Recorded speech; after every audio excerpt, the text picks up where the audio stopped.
हाँ भाई, good evening to all. जैसे कि हम लास्ट रन पे डिस्ट्रीब्यूट सिस्टम के गोल्स को डिस्कस कर रहे थे, काफ़ी सारी चीज़ें हम देख रहे थे।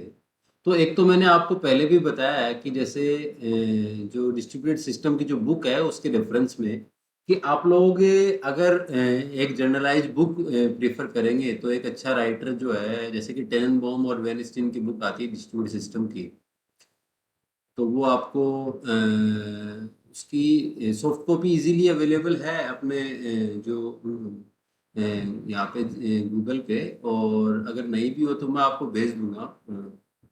और दूसरी चीज़ ये कि अगर आप नेक टू नेक सिलेबस की बात करते हैं, जो आपके नेक टू नेक सिलेबस दिया हुआ है, तो उस सिलेबस के लिए आपको एक जो लोकल राइटर हैं, जैसे कि एक जो अपने तरुण गोयल की और दीपिका जो सेनानी है उसकी बुक आती है एक आशीर्वाद पब्लिकेशन की। और ये तो इन लोकल राइटर में एकदम नेक टू नेक आपका जो सिलेबस है वो कवर किया हुआ है। तो आप कुछ टॉपिक्स जो कि आपको नहीं मिले जो मतलब टेननबॉम और वेनिस्टीन में, तो आप वहाँ से प्रीफर कर सकते हैं उसके लिए। तो आप वहाँ से भी देख सकते हैं कुछ टॉपिक्स जो आपको नहीं मिले, है ना।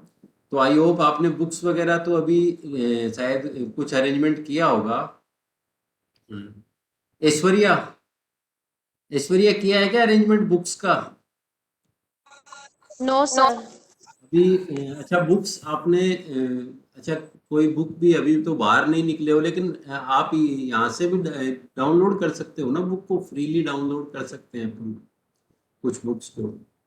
तो आप जब भी सिलेबस वगैरह का देखोगे तो सिलेबस जो है नेक टू नेक सिलेबस है। आपको अगर नेक टू नेक सिलेबस चाहिए तो ये लोकल राइटर्स जो है भाई वहां मिलेंगे, है ना। तो मैं आपको बता चुका हूँ, आप लोग अगर सिलेबस देखेंगे तो वो इन लोकल राइटर्स में मिलेंगे।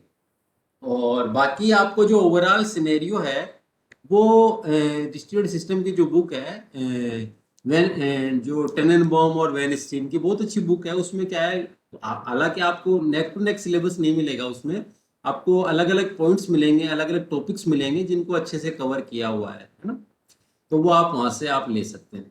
तो अब देखिए, हम जो डिस्ट्रीब्यूटेड सिस्टम है उसके बारे में, उसके गोल्स को हम स्टडी कर रहे थे कि उसके क्या क्या गोल्स हैं। तो हमने देखा कि डिस्ट्रीब्यूटेड सिस्टम के बेसिकली ये चार गोल्स जो हैं उसमें resource accessibility, distributed transparency, openness और स्केलेबिलिटी। तो रिसोर्स एक्सेसिबिलिटी क्या चीज़ होती है, तो रिसोर्स को असेस करना डिस्ट्रीब्यूटेड सिस्टम में। तो जो ये हमने देखा किस तरीके से अपन रिसोर्स जो भी है, जो प्रिंटर वगैरह या कहीं पे कोई भी रिसोर्स लगाया उसको किस तरीके से असेस कर सकते हैं, उसकी ट्रांसपेरेंसी। और जो डिस्ट्रीब्यूटेड सिस्टम के अंदर जो सेकंड जो गोल है वो ट्रांसपेरेंसी वाला। तो रिसोर्स अवेलेबिलिटी और जो ट्रांसपेरेंसी है, ये हमने देखा अलग अलग तरीके की ट्रांसपेरेंसी होती है। तो अब हम बात करते हैं ओपननेस की। तो कोई भी सिस्टम है वो ओपन सिस्टम क्या होगा, ओपननेस क्या होगी। तो ओपन सॉफ्टवेयर क्या चीज होते हैं आपको इजीली पता है। ओपन सॉफ्टवेयर या ओपन सिस्टम या ओपननेस क्या फीचर है। तो बेसिकली जब हम ओपननेस की बात करते हैं तो ओपननेस का मतलब ये होता है कि वो चीजें बिल्कुल ओपन है और वो चीजें मतलब they have some rules and they have some standards, so that everything is clear about the syntax and semantics। तो उसको अपन जो ओपन डिस्ट्रीब्यूटेड सिस्टम कहेंगे।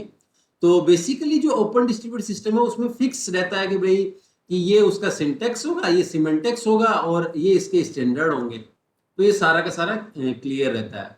तो बेसिकली जो ओपन डिस्ट्रीब्यूटेड सिस्टम है, it offer the services according to the standard rule according to the standard rule and regulation through which the syntax and semantics of those services is clearly mentioned।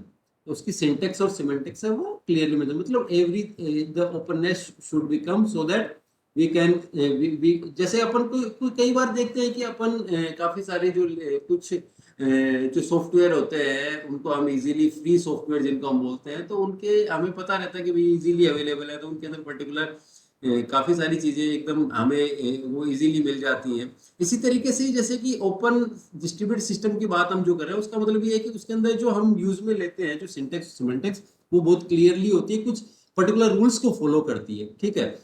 तो इसमें एक जो important जो अच्छा इसके अंदर basically it has some of the features like it has the not proprietary, ये कोई किसी का proprietary नहीं है, ठीक है, मतलब कोई no one is say that it is my property, ठीक है। तो क्यों इसके अंदर ओपननेस का जो मेन फीचर है वो ये है आईडीएल। आईडीएल होता है interface definition language. Interface definition language जो है वो एक पर्टिकुलर इंटरफेस प्रोवाइड कराती है बेसिकली डिस्ट्रीब्यूट सिस्टम के लिए। अब वो जो इंटरफेस किसके बीच में प्रोवाइड कराती है, ये जो हम सिंटेक्स सिमेंटेक्स की बात कर रहे हैं वो इसी का पार्ट है। जो ओपननेस के सिंटेक्स सिमेंटेक्स की बात कर रहे हैं, जो स्टैंडर्ड रूल्स जिनकी हम बात कर रहे हैं, जिनके अंदर जो ये सिंटेक्स सिमेंटेक्स आती है वो एक आईडीएल का पार्ट है। तो आईडीएल क्या कराती है, आईडीएल का जो नाम है वो है इंटरफेस डेफिनेशन लैंग्वेज। तो इंटरफेस डेफिनेशन लैंग्वेज जो है उसका पर्पज है टू प्रोवाइड ए इंटरफेस। अब वो इंटरफेस क्या करता है, इंटरफेस जो उसके भी जो जितने भी कंपोनेंट हैं उनके बीच में इंटरफेस प्रोवाइड कराता है। तो उससे क्या है कि पर्टिकुलर सिंटेक्स और सिमेंटेक्स के अंदर आप कोई भी चीज को उस तरीके से आप उसमें जैसे कुछ उसके अंदर लिखना चाह रहे हैं, कुछ करना चाह रहे हैं, उसके अंदर कुछ आप जो भी उसके रूल्स हैं या उसके अकॉर्डिंग आप जो उसकी जो आइडियल होती है इंटरफेस डेफिनेशन लैंग्वेज होती है वो उसके अकॉर्डिंग होती है सारी। तो it will basically provide the interface between the software components, ठीक है। तो इसके अंदर जो definitions are language and machine independent होती है, जो भी डेफिनेशंस होती है वो। और दूसरी बात तो it support the communication between the system using different operating system language. तो काफी सारी अलग अलग तरीके की जो लैंग्वेजेस होती है उनको सपोर्ट किया जा सकता है, जैसे सी प्लस प्लस, जावा वगैरह, ये ठीक है। और बेसिकली जो ये जो आईडीएल होती है इसके अंदर हम जो कम्युनिकेशन है वो आरपीसी के थ्रू करते हैं। बाकी हम और भी मेथड से कर सकते हैं। आरपीसी होता है रिमोट प्रोसीजर कॉल। आरपीसी होता है रिमोट प्रोसीजर कॉल, और भी तरीके से हो सकता है, ठीक है। तो जो ये फीचर है जिसकी हम बात कर रहे हैं ओपननेस वाले फीचर की, तो बेसिकली मैं आपको बताऊं ओपननेस का जो फीचर है वो इसका मतलब होता है कि ये जो डिस्ट्रीब्यूट सिस्टम है वो ओपन तभी कहलाएगा जब उसके अंदर some it will follow some standard rule. और जो स्टैंडर्ड रूल है उसके अंदर क्या होता है, सिंटेक्स और सिमेंटेक्स होता है। और बेसिकली ये जो इंटरफेस जो प्रोवाइड होता है ये सारा का सारा ये आईडीएल के थ्रू होता है, इसको बोलते हैं इंटरफेस डेफिनेशन लैंग्वेज, ठीक है। अब हम जैसे कि आईडीएल जो है इंटरफेस डेफिनेशन लैंग्वेज, इसके अंदर जैसे कि बेसिकली हम बात करते हैं जो जैसे कि WSDL है, वेब सर्विस डिस्क्रिप्शन लैंग्वेज। तो ये भी एक तरीके की जो इसी की आइडियल जो है, जैसे इंटरफेस डेफिनेशन लैंग्वेज इसी तरीके की जो वेब सर्विस डिस्क्रिप्शन लैंग्वेज है, जो it provide the machine readable description of the services. जो कि ये क्या करती है, जो मशीन जो है उनका जो मशीन जो लैंग्वेज है, जो मशीन जो रीडेबल जो डिस्क्रिप्शन है वो प्रोवाइड कराती है, भाई क्या क्या चीजें हैं, मशीन कैसे रीड करती है, उसको किस तरीके से रीड करती है, ठीक है।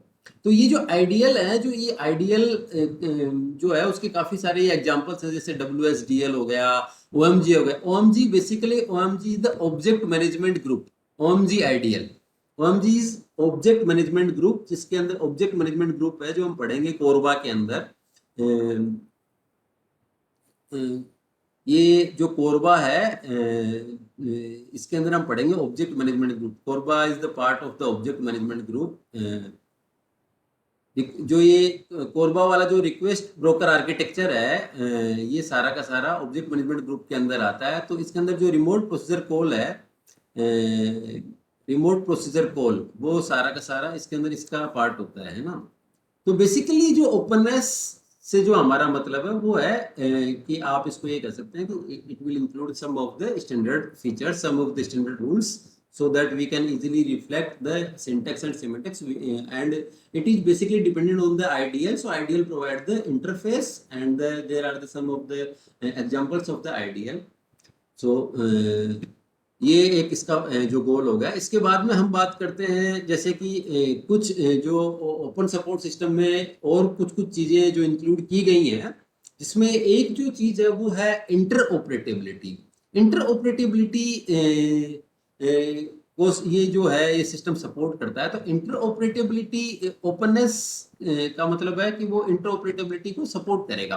तो इंटरऑपरेटेबिलिटी का मतलब क्या होता है? इंटरऑपरेटेबिलिटी का मतलब होता है काफी जो आपस में एक दूसरे से कम्युनिकेट करना, आपस में एक दूसरे के साथ काम करना, और इस तरीके से एक प्रोसेस है वो दूसरे प्रोसेस के साथ में काम कर सकता है, तो उसको इंटरऑपरेटेबल कहेंगे। इंटरऑपरेटिवली इंटरऑपरेटेबिलिटी प्रोसेस, दो प्रोसेस अगर आपस में एक दूसरे के साथ में कंबाइंडली काम कर रहे हैं, दो अलग अलग प्रोसेस, ठीक है। तो basically interoperability is the ability of the two different process और the different applications to work together, आपस में काम करने की दो अलग अलग डिफरेंट, जो दो अलग अलग सिस्टम्स की या कोई अलग अलग एप्लीकेशंस जो हैं उनको आपस में साथ में काम करने की एबिलिटी को इंटरऑपरेटिबिलिटी। इसके अंदर जो प्रोसेस होता है, a process that need a service should be able to talk to any process that provide the service, मतलब एक प्रोसेस दूसरे प्रोसेस से कभी भी कम्युनिकेट कर सकता है, आपस में कभी भी कम्युनिकेट कर सकता है। इसके अंदर मतलब इंटरऑपरेटेबिलिटी हो गई दो प्रोसेस की, एक प्रोसेस दूसरे प्रोसेस से कम्युनिकेट करता रहता है। जैसे काफी सारे एग्जांपल हमने देखे हैं, जैसे थ्रेड्स वगैरह के अंदर होता है, काफी सारे थ्रेड्स के जो पार्ट होते हैं आपने ओएस के अंदर पढ़ा होगा, तो वो एक दूसरे से कम्युनिकेट करते रहते हैं आपस में। जो अपना ऑपरेटिंग सिस्टम है उसके अंदर आपने देखा होगा, ऑपरेटिंग सिस्टम में जो है इसका थ्रेड्स वाला प्रोसेस, आपने ऑपरेटिंग सिस्टम पढ़ा है क्या भाई? गुंजन, गुंजन ओएस पढ़ा है क्या आपने? Operating system, yes sir. Operating system आपके कौन से इसी सेमेस्टर में है या पिछले में था? सर प्रीवियस वाले में। पिछले वाले में था, तो उसमें एक एक टॉपिक आपने पढ़ा होगा थ्रेड्स, थ्रेड्स के अंदर का जो थ्रेड है उसकी अलग अलग जो स्टेट होती हैं, है ना, प्रोसेस की अलग, जैसे काफी सारे स्टेट्स होती हैं, आपने पढ़ा होगा, है ना। थ्रेड की स्टेट देखी होंगी कि स्टार्ट एंड, फिर जो वेटिंग, और ये इस तरीके की काफी सारी स्टेट्स होती हैं, तो वो आपस में कम्युनिकेट करती है ना। ठीक है, ठीक है भाई। तो ये जो आपस में जो ये प्रोसेस होते हैं, ये आपस में if two and more than two process are communicate to each other, then if they want to able to talk, and then it is the process of the interoperability. And इसके अलावा जो if you are talking about the multiple implementation of the same service may be provided, तो इसके अंदर हम जब भी interoperability की बात करेंगे, इसमें मतलब एक ही सर्विस को अलग अलग तरीके से भी इम्प्लीमेंट किया जा सकता है अकॉर्डिंग टू द इंटरफेस जिसकी हम बात कर रहे हैं। तो मतलब एक ही काम को अलग अलग तरीके से किया जा सकता है इंटरऑपरेटेबिलिटी के अंदर, ठीक है। एक ही काम को अलग अलग तरीके से हम, जैसे कि अलग अलग लैंग्वेजेस को यूज में लेते हैं और उससे एक ही काम करते हैं। कोई एक प्रोग्राम लिखना है वो हम C++ में भी लिख सकते हैं, जावा में भी लिख सकते हैं, इस तरीके से, है ना। जो दूसरा जो ओपन सिस्टम सपोर्ट करता है, वो करता है जिस फीचर को, उसको बोलते हैं पोर्टेबिलिटी। तो पोर्टेबिलिटी का मतलब होता है एक चीज को एक जगह से हम उठा के और उसको हम दूसरी जगह पे ले जाएं, पोर्टेबल हो वो चीज, ठीक है। तो उसके अंदर ओपन सिस्टम है, उसके अंदर हम ये पोर्टेबिलिटी का मतलब सिर्फ और सिर्फ हार्डवेयर से नहीं होता। Portability is also include the feature of the software. तो सॉफ्टवेयर के अंदर भी पोर्टेबिलिटी होती है, पोर्टेबल सॉफ्टवेयर जिनकी हम बात करते हैं, ठीक है। तो ये दोनों जो चीजें हैं वो इसमें हम रखते हैं कि पोर्टेबिलिटी का मतलब hardware as well as software, ठीक है। तो जो ये सिस्टम है वो पोर्टेबल सिस्टम है, उसको ओपन जो ओपननेस है वो फीचर वो हमेशा उसको सपोर्ट करेगा।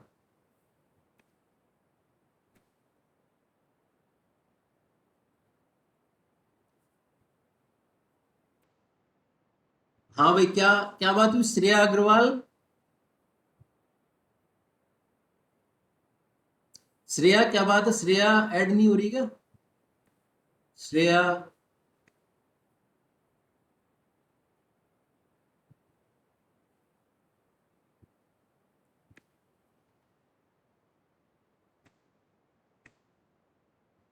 श्रेया अग्रवाल, श्रेया।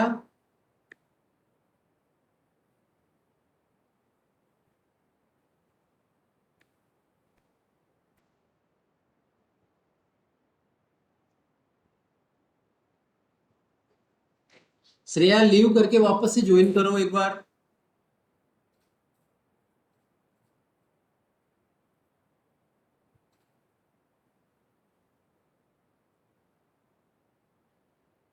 ठीक है, ठीक है। प्रियांशी आवाज आ रही है ना मेरी? Yes sir. ठीक है, कोई दिक्कत नहीं। ठीक। तो देखिए बेसिकली जो पोर्टेबिलिटी का मतलब होता है, पोर्टेबिलिटी का मतलब होता है अगर हम कोई चीज़ है, कोई भी सॉफ्टवेयर है, उसको हम पोर्टेबिलिटी का मतलब उसको पोर्टेबल बना सकते हैं एक जगह से दूसरी जगह पे। वी कैन यूज और if we are using this software to the another place and if we are using this particular application on the another places, ठीक है, तो उसको पोर्टेबिलिटी कहेंगे। तो इन application design to run on one distributed system that can run on the another system which implement the same interface, ठीक है। तो आप जैसे कि उसको पोर्टेबल बना सकते हैं भाई, आप कहीं भी उसको काम में ले सकते हैं कुल मिला के, ठीक है। और आप उस पर्टिकुलर सॉफ्टवेयर को दूसरे जगह भी काम में ले सकते हैं, उसको वहाँ से आप उसको इस तरीके का, आपने जैसे एग्जीक्यूटिव फाइल वगैरह आपने देखी होंगी, वो इस तरीके से रन करती है काफ़ी सारे सॉफ्टवेयर को। और तीसरा जो फीचर है उसको ये सपोर्ट करता है, उसको हम बोलते हैं एक्सटेंसिबिलिटी। तो उसको एक्सटेंसिबिलिटी का मतलब होता है थोड़ा सा उसको एक्सटेंड करना। इस फीचर को जो है वो भी ओपन सिस्टम सपोर्ट करता है। तो we can add some of the new features, we can add some of the new components on this thing. तो ये ओपन सिस्टम है, वो इन चीज़ों को सपोर्ट करता है, ठीक है। जो नेक्स्ट जो गोल है उसको जो इसका ऑपरेटिंग सिस्टम का वो है स्केलेबिलिटी। तो जो स्केलेबिलिटी गोल है, स्केलेबिलिटी का मतलब होता है कोई भी चीज को ऐड, मतलब स्केलेबिलिटी का जनरली मतलब होता है कोई भी चीज को ऐड करना। ऐड के अंदर मतलब उसकी आप एक पीसी को बढ़ा दिया, आपने आपने कोई रिसोर्स उसमें डाल दिया, आपने उसकी साइज बढ़ा दी, आपने उसकी उसको एक्सटेंड कर दिया, उसका एरिया बढ़ा दिया आपने, उसके ऊपर आपने काफ़ी सारे लोग मतलब जो पावर बढ़ा दी उसकी। तो इसको एक्सटेंसिव जो अब हम बात करते हैं कोई चीज़ को एक्सटेंड कर देना या स्केलेबिलिटी का जो मतलब। तो बेसिकली जो स्केलेबिलिटी है वो जनरली होता है कोई चीज़ को ऐड ऑन कर देना, है ना। श्रेया अग्रवाल, श्रेया आवाज आ रही है? श्रेया,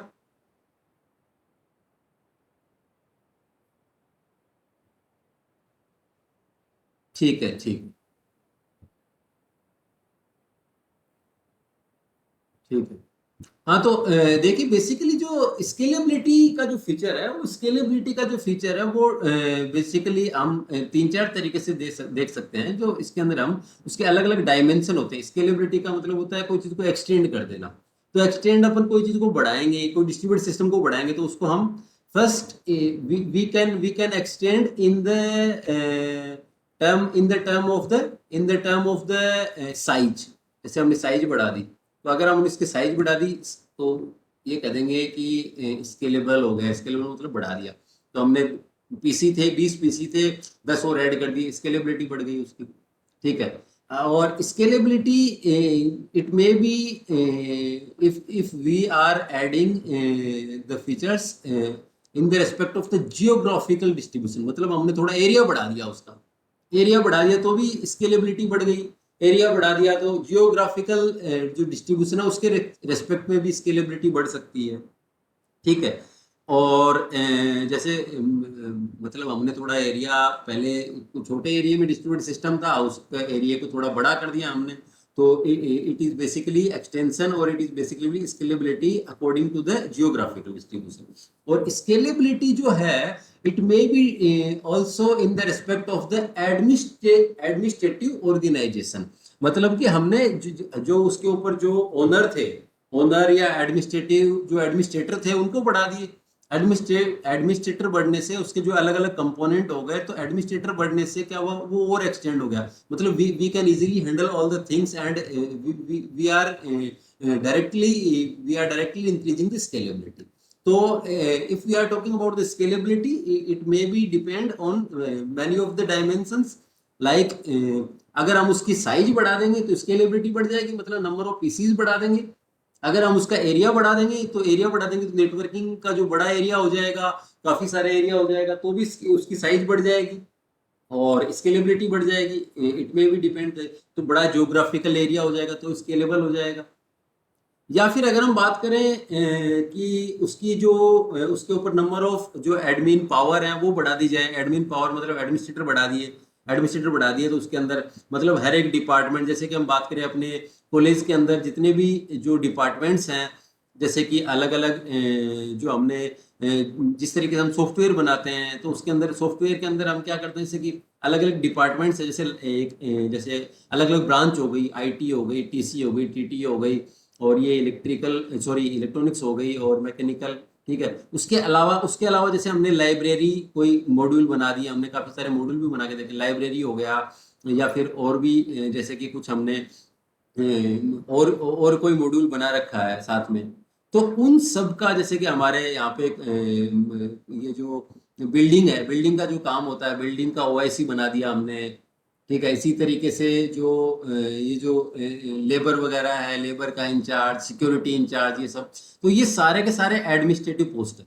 तो ये एडमिनिस्ट जैसे कि हमने पहले तो एक तो होता है रेंडमली उन सब चीजों को एक ही आदमी गवर्न कर रहा है, और ठीक है, तो वो, और अगर if we are increasing the number of the administrative organizations or number of the administrative powers, then it will definitely improve or it will definitely increase the scale। तो स्केलेबिलिटी होगी, तो स्केलेबिलिटी के अलग अलग डायमेंशंस है। तो scalability को size से बढ़ाया जा सकता है, स्केलेबिलिटी को ज्योग्राफिकल जो डिस्ट्रीब्यूशन है उससे बढ़ाया जा सकता है, नंबर ऑफ एडमिनिस्ट्रेटिव ऑर्गेनाइजेशन से बढ़ा सकता है, तो उससे क्या है, वो जो स्केलेबिलिटी है वो बढ़ जाती है।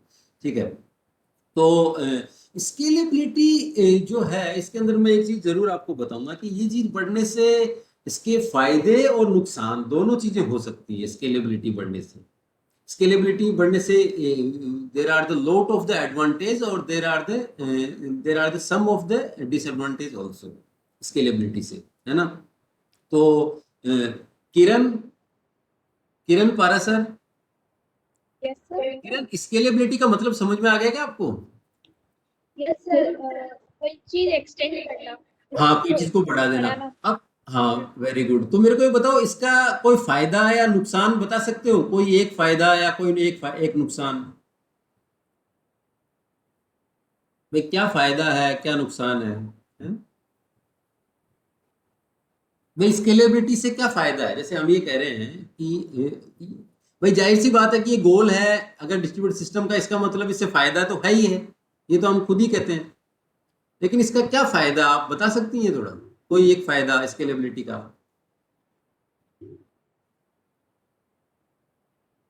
या कोई नुकसान?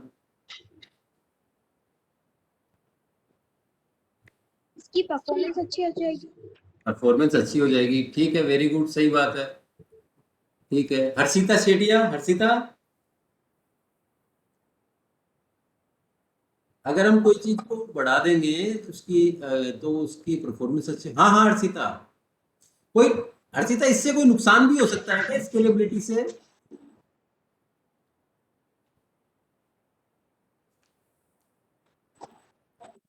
हर्षिता, मेरी आवाज आ रही है क्या आपको?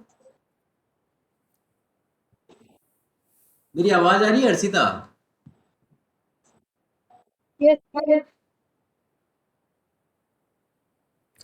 चलो कोई बात नहीं, अगर आवाज प्रॉपर आपकी शायद नेटवर्क में कोई इश्यू है तो ठीक है, कोई दिक्कत नहीं है।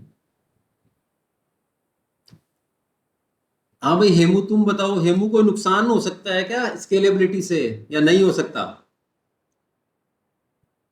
कोई चीज को हम इंक्रीज कर देंगे, जैसे हमारे पास 500 कंप्यूटर हैं, अगर हम उनमें 50 कंप्यूटर और बढ़ा दें, if you are increasing the scalability in the size, या फिर हो सकता है हम एरिया वाइज भी बढ़ा सकते हैं और नंबर ऑफ एडमिनिस्ट्रेटिव पावर्स वो बढ़ा सकते हैं।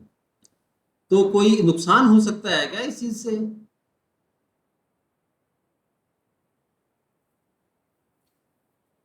है, नहीं है कोई डिसएडवांटेज इसका?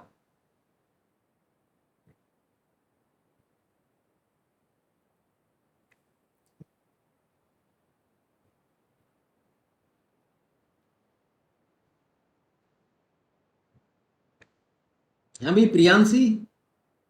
Priyanshi, yes sir. कोई इसका डिसएडवांटेज भी है क्या? सर डिसएडवांटेज तो कैसे हो सकता है, ये तो अपनी चॉइस है ना कि अपन ऐड कर रहे हैं या नहीं कर रहे हैं। नहीं नहीं, जैसे कि हम जो डिस्कस कर रहे हैं वो कर रहे हैं, जैसे कि डिस्ट्रीब्यूट सिस्टम है उसके क्या क्या गोल्स हैं, समझ रहे हैं आप मेरी बात को? हम इसके गोल यस सर। तो ये स्केलेबिलिटी भी उसका एक गोल है, मतलब इसको हमें अचीव करना है। तो जाहिर सी बात है, इससे काफी सारे फायदे होंगे, ये तो हमें जाहिर सी बात है। ठीक है, अब हम यस बात सर। कर रहे हैं कि क्या इससे कोई नुकसान भी हो सकता है, क्या है इससे कोई यस सर। हाँ। यस मतलब सर, सिस्टम को ऑपरेट करने में दिक्कत हो सकती है। सिस्टम को अपडेट करने में। सर ऑपरेट करने में बहुत सारा हो जाएगा तो। हाँ हाँ, वेरी गुड वेरी गुड, हाँ हाँ ठीक है, इस चीज में काफी दम है, वेरी गुड, सही चीज है। मतलब लेंदी हो सर जाएगा, और process will be lengthy. Yes sir, और यस सर, और सिस्टम को अंडरस्टैंड करने में भी दिक्कत हो सकती है। हाँ हाँ हाँ, थोड़ा लेंदी हो जाएगा, मैं समझ गया। हाँ यस। ठीक है, very good very good. Yes. तो देखिए बेसिकली जो एक चीज आपके जो मिस हो रही है वो मैं आपको बताता हूँ, एक चीज जो मिस सर हो रही इसमें है। टाइमिंग कंज्यूमिंग हो सकता है, हाँ, टाइम कंज्यूमिंग हो जाएगा, लेंदी हो जाएगा। लेंदी हो। हाँ, लेंदी हो जाएगा, ठीक है। तो एक चीज आपके जो मिस हो रही है वो मैं आपको बताता हूँ। वो चीज ये है कि बेसिकली इसमें सिक्योरिटी प्रॉब्लम और हो जाएगी, आप समझ पा रहे हैं इस चीज को?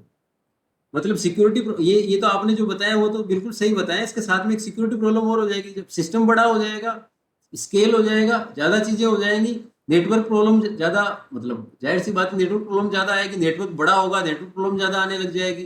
पहले तो छोटा नेटवर्क था, तो हमको थोड़ी दूर चेक करना पड़ रहा था। मतलब it will be limited for the particular space, और अगर ये थोड़ा बड़ा हो गया तो फिर then we should go for the big area. ठीक है, उसके अलावा सिक्योरिटी, तो जैसे जितनी ज्यादा कंपोनेंट बढ़ रहे हैं, तो कंपोनेंट बढ़ेंगे तो सिक्योरिटी की ज्यादा, मतलब ज्यादा जरूरत होगी। क्योंकि ज्यादा कंपोनेंट जुड़ेंगे, ज्यादा चीजें जुड़ेंगी, तो उनकी सिक्योरिटी उसी के अकॉर्डिंग, फिर उसकी सिक्योरिटी जो है उसकी जरूरत पड़ेगी। तो basically security point of view से थोड़ा डिसएडवांटेज हो सकता है, थोड़ा सिस्टम लेंदी हो जाएगा, और थोड़ा जो उसका जो टाइमिंग है जिसकी हम बात करते हैं, तो रेस्पॉन्स टाइम है वो बढ़ जाएगा उसका। तो वो सारी चीजें इसके अंदर आती हैं। तो स्केलेबिलिटी है जो उससे, there are some of the negative things also. तो बेसिकली स्केलेबिलिटी से परफॉर्मेंस तो इंक्रीज हो ही रही है। तो स्केलेबल है, उसके अंदर हम काफी सारे डायमेंशन लेते थे, चाहे साइज में भी कर सकते हैं उसको हम, जो जियोग्राफिकल नेचर में भी ले सकते हैं उसको हम। और it may be depend that we can also make a system scalable according to the power of the administrative organization. ठीक है, ये सारी की सारी चीजें उसमें होती हैं। अब हम जो बात करते हैं कि जो डिस्ट्रीब्यूट सिस्टम है उसके हम कुछ नोड्स की बात करते हैं। डिस्ट्रीब्यूट सिस्टम है उसके अंदर कौन कौन से नोड्स होते हैं, डिस्ट्रीब्यूट सिस्टम के नोड्स क्या क्या है, जो डिस्ट्रीब्यूट सिस्टम के अंदर नोड्स कौन कौन से होते हैं, पर्टिकुलर जो है nodes of the distribute system.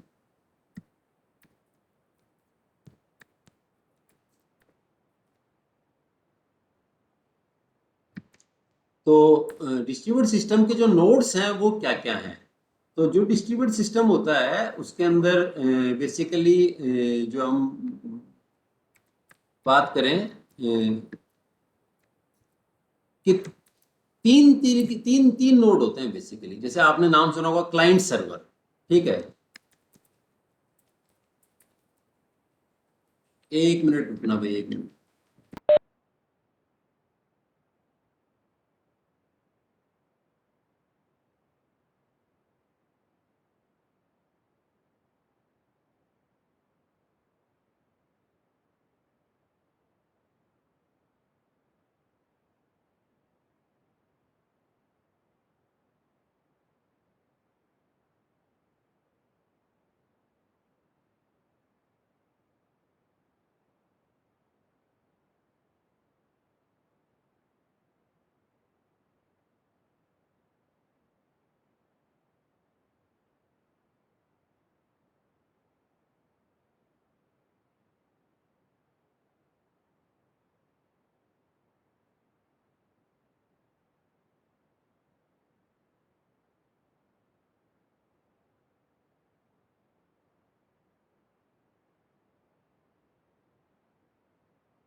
तो देखो जो डिस्ट्रीब्यूटेड सिस्टम है उसके नोड्स की हम बात कर रहे हैं, कौन कौन से नोड होते हैं। तो बेसिकली इसके अंदर 3 नोड होते हैं। नोड का मतलब होता है जैसे कि जो इसके अंदर कौन कौन से मेन पॉइंट्स होते हैं डिस्ट्रीब्यूटेड सिस्टम के अंदर।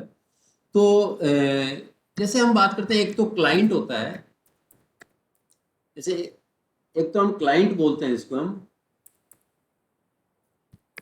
एक नोड तो क्लाइंट होता है। जो क्लाइंट बेसिकली वो होता है जो रिक्वेस्ट करता है हमेशा। आपने क्लाइंट सर्वर आर्किटेक्चर देखा होगा, तो क्लाइंट सर्वर आर्किटेक्चर का नाम सुना होगा। तो एवरी टाइम जब हम कोई याहू जो मेल खोल रहे हैं, कभी भी मेल जब हम ओपन कर रहे हैं, तो हम कोई रिक्वेस्ट भेजते हैं याहू के सर्वर के ऊपर, तो हम एज ए क्लाइंट की तरह ट्रीट करते हैं।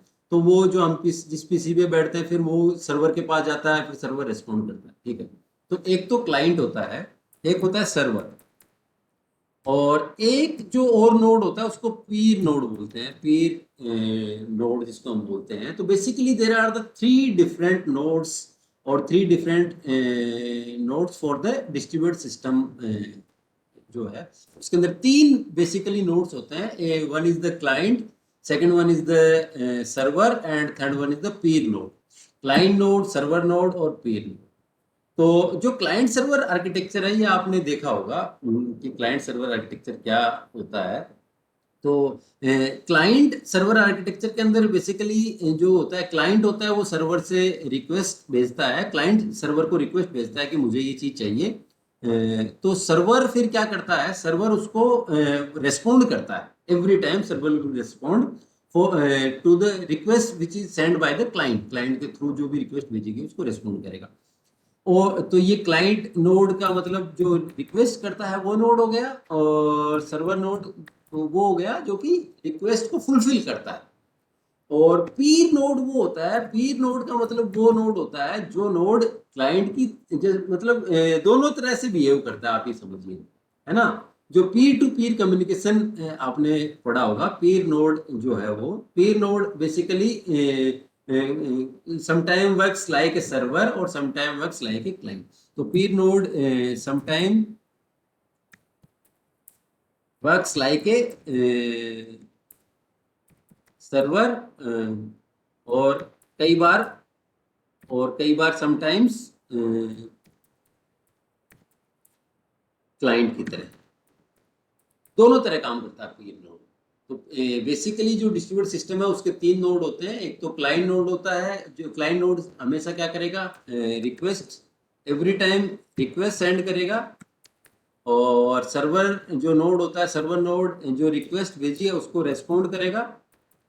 और एक होता है पीर नोड। पीर नोड जो बेसिकली क्या करेगा, कई बार तो सर्वर की तरह बिहेव करेगा और कई बार क्लाइंट की तरह बिहेव करेगा। मतलब कई बार तो ऐसा भी हो सकता है कि वो रिक्वेस्ट भेज दे, कई बार रेस्पॉन्ड कर दे। जैसे कि कई बार क्या होता है कि कोई भी एक वेब सर्वर है, तो वेब सर्वर कोई फाइल सर्वर के लिए, कोई भी फाइल सर्वर है उसके लिए कई बार क्लाइंट की तरह बिहेव भी करने लग जाता है। और वेब सर्वर है वो एज ए सर्वर की तरह बिहेव तो करता ही करता है, लेकिन कई बार वो एक क्लाइंट की तरह भी बिहेव कर सकता है, ठीक है, कोई दूसरे फाइल सर्वर के लिए या फिर कोई दूसरे डीएनएस सर्वर के लिए, ठीक है।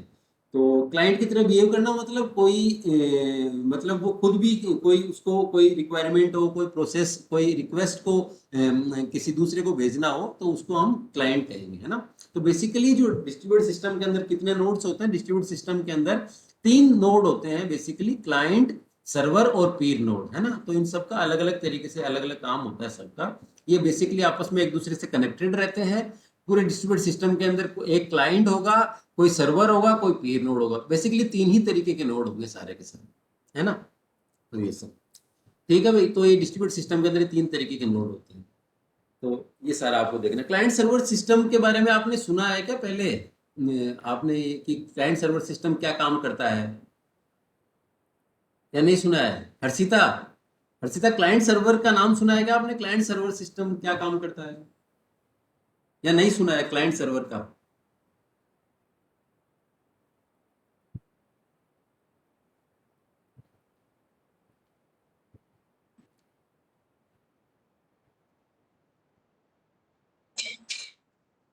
है यस सर। क्लाइंट सुना है क्या?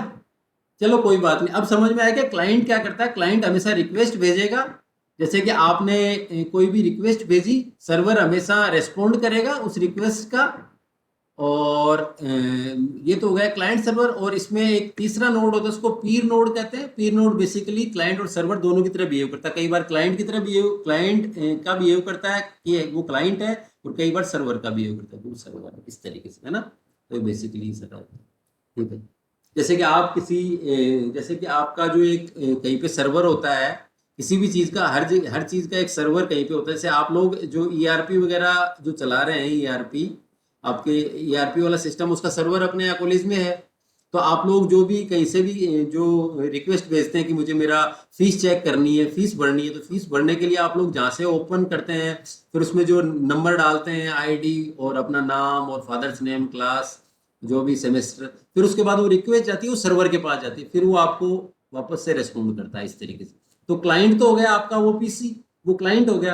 अब उसके खूब सारे क्लाइंट है, और सर्वर हो गया वो जो जहाँ से आपको रेस्पॉन्ड जो है जो वो मिल रहा है, उन रिक्वेस्ट का रेस्पॉन्ड या रिप्लाई हम उसको कह सकते हैं। जो रिप्लाई है वो वहां से मिल रहा है, ठीक है। ये सारी चीजें ठीक है भाई। आप लोग बाकी अपन नेक्स्ट टर्न पे डिस्कस करेंगे सारा, है ना। ठीक है, तो सब लोग एक बार अपनी अटेंडेंस वो लिख देना चैट बॉक्स में, ठीक है। बाकी अपन नेक्स्ट टर्न पे डिस्कस करेंगे, ठीक है भाई।